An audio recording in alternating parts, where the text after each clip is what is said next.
Saint Augustine commentary on the Gospel of John, chapter 11, following. Then many of the Jews who had come to Mary and had seen the things which Jesus did believed on him. But some of them went away to the Pharisees and told them what things Jesus had done. All of the Jews who had come to Mary did not believe, but many of them did. But some of them, whether of the Jews who had come or of those who had believed, went away to the Pharisees and told them what things Jesus had done, whether in the way of conveying intelligence, in order that they also might believe, or rather in the spirit of treachery, to arouse their anger. But whoever were the parties, and whatever their motive, intelligence of these events was carried to the Pharisees. Then gathered the chief priests and the Pharisees a council and said, "What do we?" But they did not say, "Let us believe."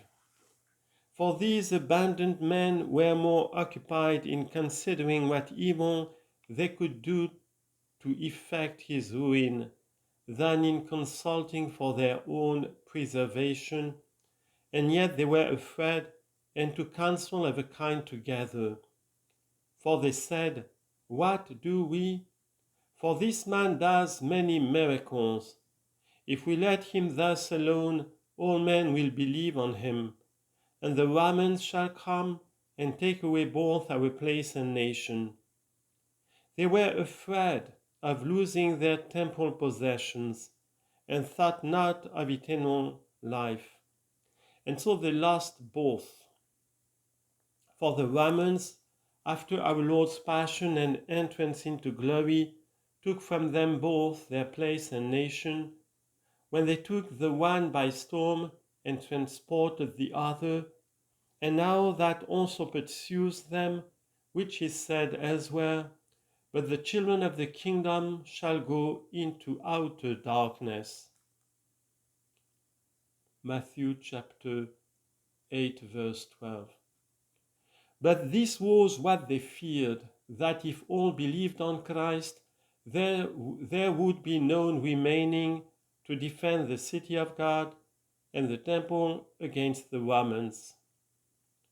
Just because they had a feeling that Christ's teaching was directed against the temple itself and their own paternal laws.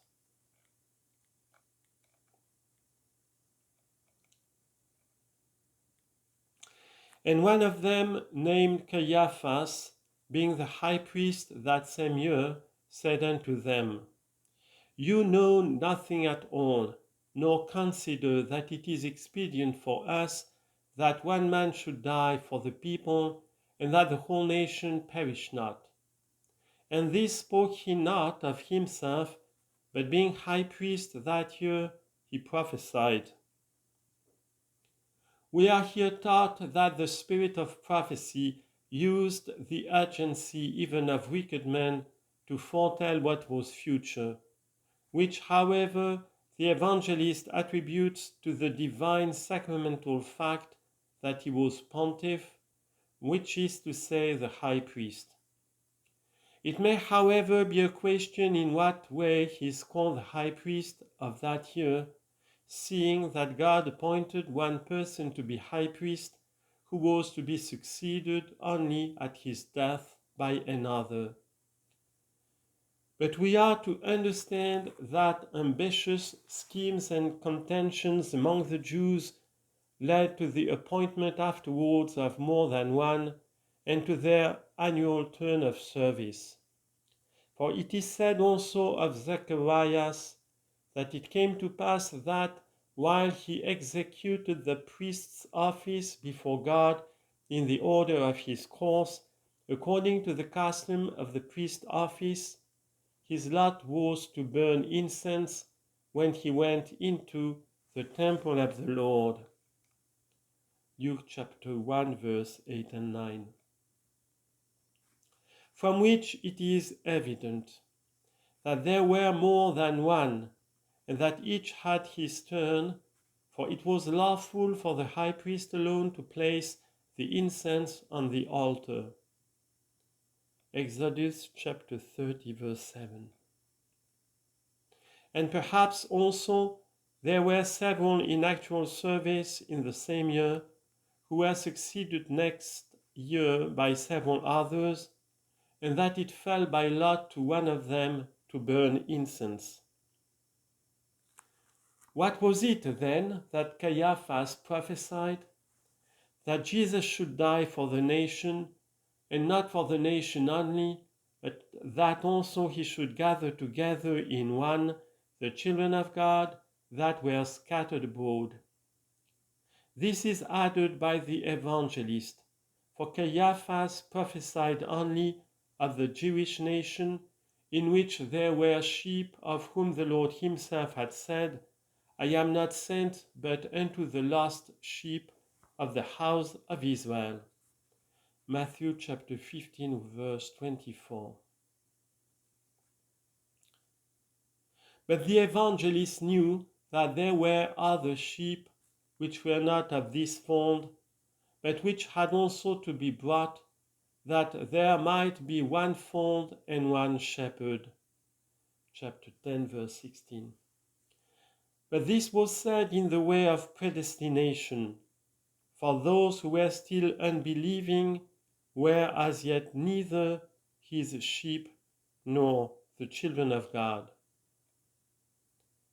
Then from that day forth they took counsel together for to put him to death.